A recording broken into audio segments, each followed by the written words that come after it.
Technology tithing. Could you imagine saying to either of your children, you know what we're going to do? We're going to be stewards of our time and energy and our technology. And this X amount of money that we all commit to using to buying something that we're probably going to buy for the family, you can actually donate it to someone else.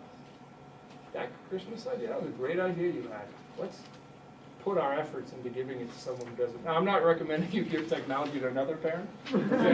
Instead, you're opening up the door to a whole bunch of other issues for them. But just think about how much of what they were going to spend that time and energy on could we use for something else. Okay? So just like tithing, no different, but just being intentional. Being open to learning and adapting to reality, and ask questions when you need it. My goal and dream for these type of, as I say this to all parishes, not quite getting, we're almost there, is to create a once a quarter or once a month, or once a year, excuse me, celebrate successes and share miseries. Okay? They all get together and just pick one or two events that have happened that, like resources you said that are helpful, or funny stories, or just being able to have an open conversation as a parish, as a community. And if you have those in Q&A, I'd be happy if someone wants to send me a list of common questions or problems that came up, I'll send it back your list, and that becomes a talking point if you want it to be. But having that resource. And then tips for teens. This is what I, oftentimes when I do parent presentations like this, the teens are also held hostage. I mean, they're doing their programs, so then I go talk to them. I tell them, similar to what I said, be honest with your intentions, recognize the potential impact of what you're about to do. But you click this, you can't unsend something, for instance. Set your own limits, so really work at being your own parent, your own steward. Communicate, have your teens communicate too. I try to tell your parents what you're doing and what you're not doing, because that'll eliminate. Just like any marriage, your marriage is about 90%, your marriage with your spouse is about 90% in your head when they're not next to you. 10% is it actually the spouse you actually live with and deal with. Okay? Mostly your children, the things they think of you are probably not realistic, because if they just talk to you, it probably won't be as bad as they think. If they talk to you, it might be as bad as you think, though. Okay? So you got to be careful on that, but we want to guide them through it. Proposals based on principles that I mentioned. Be accountable to others, not just your parents. We don't want it to just be I learned how to beat the system. Rather, can other teens talk to other teens about what they're doing well at or what they're struggling at? I talk to teens in therapy a lot, and they'll say, oh, it's really disgusting when everyone's looking down, or they pay money for concerts and they're all looking at their phone and they're not even watching the concert, et cetera, et cetera. There's some cool YouTube videos about teens react. It's like an interview of watching, and I've got other videos I usually show, and just getting to know what teens experience. So being able to help them be accountable or supported by other teens are probably going to start sharing similar concerns. Obviously be safe and purposeful. On this website, you go to my website, Christian Counseling Justin Bangert. It should be a couple places. Yep, on the bottom of each of these. There's a Pinterest section, and you'll see it's a video game social media awareness. It has lots of apps, lots of resources. I try to update it about once every half a year or twice a year. So there's update. If you have resources you want to send my way, absolutely. That's how I help others, is because I'm kind of a conduit of that information.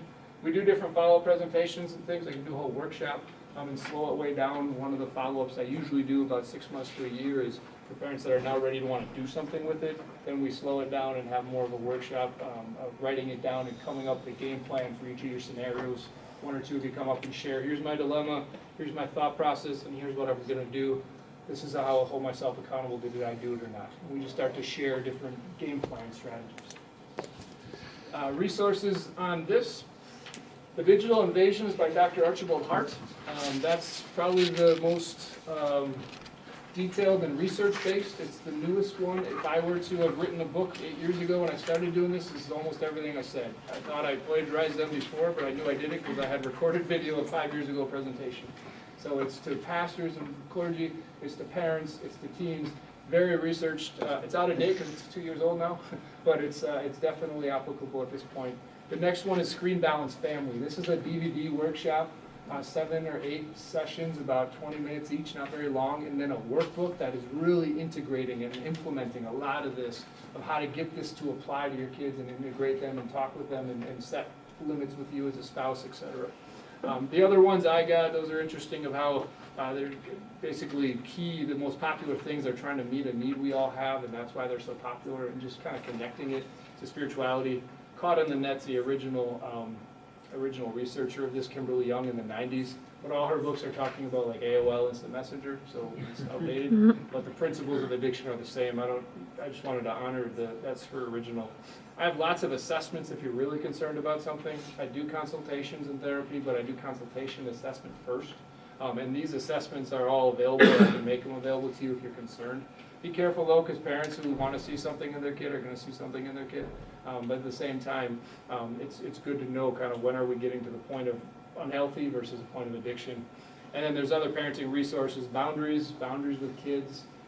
Teaches us the way God parents us, so we know how to parent our kids. Love and logic is very used often in schools. And then other available resources. Family Plugged In is if you have an app, if you have a movie you want to watch, if you have a video game you're willing to let them, they'll review almost everything that's popular, and they'll give you pretty much the whole movie or they'll give you all the pros and cons from a Christian perspective. So it's a good screening filter. It's a good one to hand to your kids. Say, hey, you do a research paper on this, and let me know what you think. And if you were the parent, tell me why I would or wouldn't do this. It just becomes you can let them be the bad guy, not you at first. And then there's other addiction-based if needed. Questions, thoughts? Pushed you right to 8:15. We started 6 minutes late. Is the church looking to have him talk with the kids at all? We have not, no, but That would be a great that's idea. something we can think about, yeah. I'm definitely open to it. I've done that follow-up. It's a different conversation, and what actually helps is for the kids to kind of do Q&A ahead of time, or what are the questions they have, or what are the parent dilemmas that they face, so they start to complain about you all. Because they actually know more about the dangers than I do, they know more about what's actually happening, so I want to kind of come alongside them and, all right, here's what I usually teach parents, tell me why I'm wrong, or here's what I teach parents and tell me what you don't want me to tell them anymore. Okay?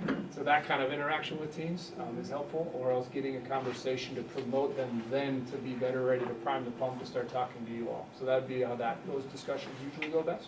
If that's something you want to set up, I'd be happy to do that. Other questions, other comments? I'm willing to stay afterwards if individual Quick conversations. question, so most of like the high school and the middle school, they don't have books anymore, they have a tablet. So how do they talk about, that's Yeah. screen time that, Yeah, so I think just like us does, your workplace probably is typing different things. You have different categories of screen time. What are they using it for? And your brain in general needs a break. So that's something to take in consideration. You need a break. Just like if your job, I used to serve at a restaurant, so I would be walking like 5-10 miles a day. So I needed a break. At the same time, I still had to exercise because I still had to get healthy in the way. So just being intentional about talking to them about your brain needs at least a 30 minutes of an hour detox. Entertainment, screen time is different than education. Screen time is different than obligations, such as your school, is different than binging and unhealthy. So I think just then personalizing the categories of screen time and again adding those to your expenses sheet, so to speak, on your budget. Is that fair? That's partly why they got rid of those timelines, because schools are moving towards technology. My daughter's gonna have an iPad soon too in second grade, et cetera. So it's crazy. I didn't even know what that was. The only reason I got one is so I can show clients the stuff that I'm doing on here. Okay. Other questions? Hopefully this is helpful. I appreciate you all being here. As I said, you have someone in your mind, you have someone in your life. I'm definitely open to helping you with specific scenarios, or available if there's any follow-ups, send them to the leaders, and then I'd be happy to do a Q&A, or I'll just answer them candidly. You kind of know me now a little bit, so it's a real person, not just a robotic message. Thanks for having me. Appreciate it.